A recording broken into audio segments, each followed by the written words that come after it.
Wak, wak. Oh, good morning. Ay, yung mga alaga kong wak. Malaki na. Niglagyan ko ng taytayan para makapunta sila sa kabilang kahoy. Hindi lang dito sa bahay.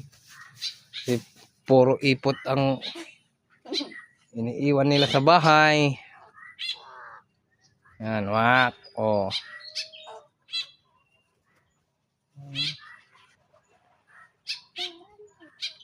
Wak.